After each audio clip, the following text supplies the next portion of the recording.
How's it going, reinventors? Happy Vlogmas.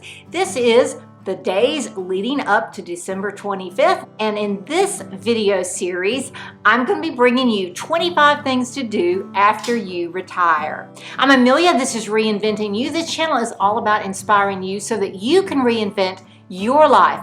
I want you to live a life of joy, fulfillment, and purpose.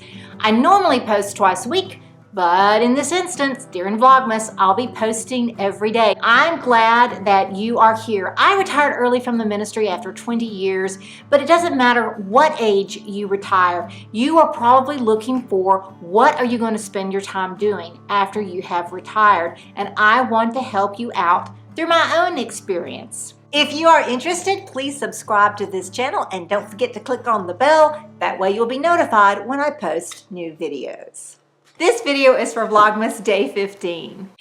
And all this time you've got in retirement, you are thinking of the future in terms of, what's going to happen. Maybe you're even thinking about when I'm gone or what's my legacy going to be.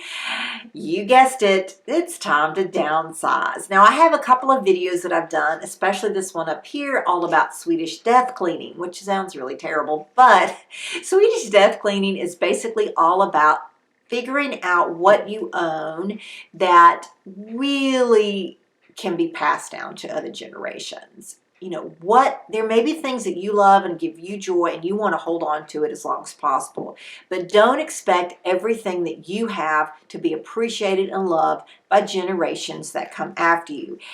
If you have this is an example. If you have books of photographs, don't expect everybody to know who they are. If you've got them, label them. Talk about why they're important. And you don't have to save every single picture. One of the things that I realized that I have to do in terms of downsizing is I have got to go through all my scrapbooks. Now, I went through a scrapbook craze about 20 years ago.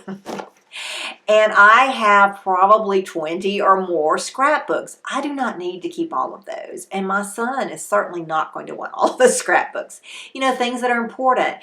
His first year or two, our marriage, maybe a little bit about me, a little bit about my husband, and a couple of grandparents. And that's it. That's really all we need. I don't need to be having 20-something scrapbooks. Now, some of them do give me joy, but how often do I really look at them? So that's when I say downsizing. You've really got to think about in terms of the future. Who's going to appreciate what?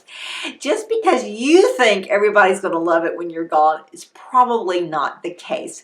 So take some time during retirement to downsize. Now, it doesn't mean you have to immediately go out and get rid of everything and become a minimalist, but I'm just saying keep that in mind. Don't be going out and buying new things unless it's just something that really gives you joy or really gives you fulfillment or is part of your goals. And the younger you are, maybe you're saying, well, I don't really need to downsize. Yeah, well, that's true. But here's an example, another example for you. Is I have a friend who was a teacher. She was an art teacher. She saved everything, which is great when she was teaching. She's no longer teaching. She doesn't volunteer in the school anymore. Now she has all of this stuff, and she's trying to find people to give it to. And I just cannot even tell you how much stuff she has. And that's the kind of thing I'm talking about. If it was part of your career, find people that will love it. But don't expect everybody to love it like you're going to love it. So, just when you do give away, don't expect people to get all excited. If you find somebody, that's great.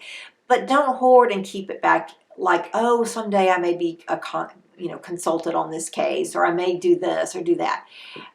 Now's the time to move forward and move on. Yeah, you might want to go through things and have some memories and all, but now's the time to really downsize, because there's going to be a time where you're not going to be able to do that. Well, it's not good to say that. That's terrible to say that.